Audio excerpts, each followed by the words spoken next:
As we've stated in our last few videos, the World Endurance Championship is in somewhat of a growth phase right now. It's slowly regaining its popularity thanks in large part to the hypercar class and the return of major car manufacturers such as Porsche, Ferrari, Lamborghini and BMW to name a few. The championship is setting itself a great foundation to build on.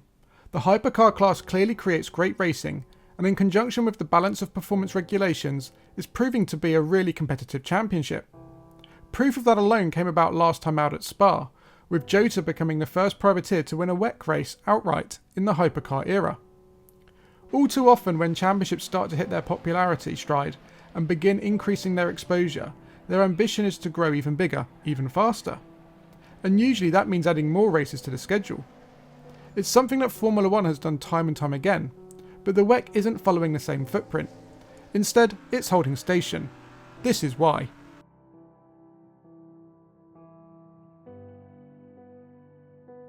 There's no denying that the WEC is making real strides in improving the popularity of its championship right now. For so long the top class of WEC was something of a ghost town, with few cars actually fighting for outright victory. But this season is stark contrast to a few years ago. Instead, there's several teams vying for victory, and with a realistic shout for a win at any given round. That's great for the championship, as it just helps further enhance fan engagement. It's what every motorsport fan wants to see. But while WEC's promoter, the ACO, is naturally happy with the direction the championship is going in, it also doesn't want to run before it can walk. It has stated that although tracks are showing interest, it is not currently looking to expand the championship beyond the current 8 races that feature on the calendar.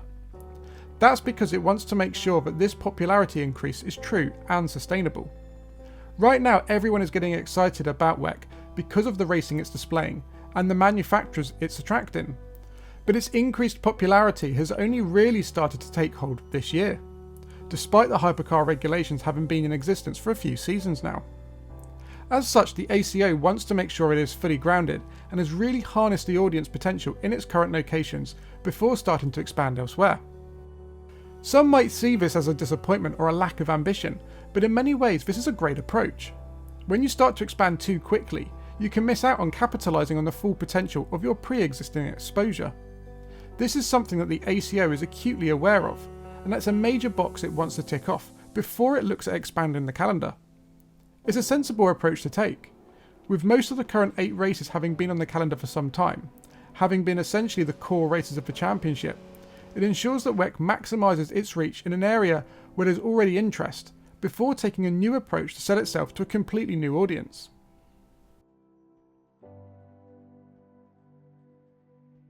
The ACO will release details of the 2025 WEC calendar at its usual press conference in the week of the Le Mans 24 Hours, so there's not too long to wait before we definitively find out where the championship will be heading next year. However, given the fact the championship won't be expanding next season, it's likely that their calendar will largely remain unchanged. One change that is likely to be announced is the return of Monza. This year's race in Italy was held at Imola, but that was primarily because Monza has been undergoing renovation works. Those works are due to be completed this year, so it would make sense for the race to return to Italy's original venue. It's also expected that the championship will keep its US race at the Circuit of Americas in Texas, as well as the season opening and season ending Qatar and Bahrain races.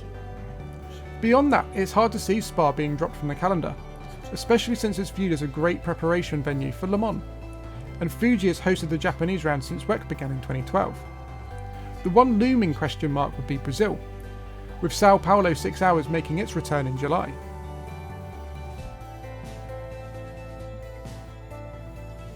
Given WEC's current trajectory, it's increasingly likely that several circuits would be interested in hosting a race, but right now there's 2 races that stand out above the rest.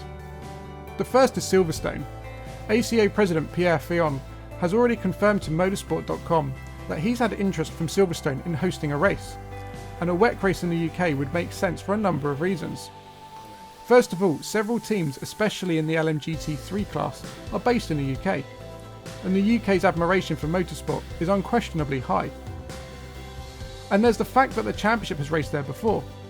It hosted a round of WEC from 2012 until the 2019 to 2020 season, and so you'd have to think that if WEC were to add a race to the calendar, the Northamptonshire-based circuit would be high on the agenda.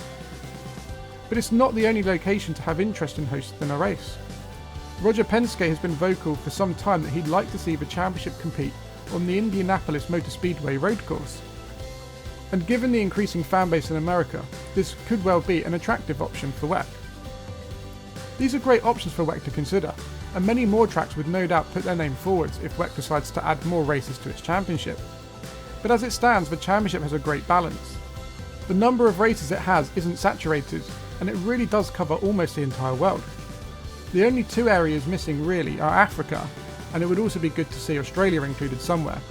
But with the races it has a good geographical spread. The danger of adding too many more races is that you'll then have the prospect of having too many events in a single region. WEC seems keen to avoid this, and it should be applauded for the route it's taking right now. It's so easy to get greedy when you're in a period of growth, but WEC's cautious yet responsible approach could be the key to it becoming an even bigger championship for even longer.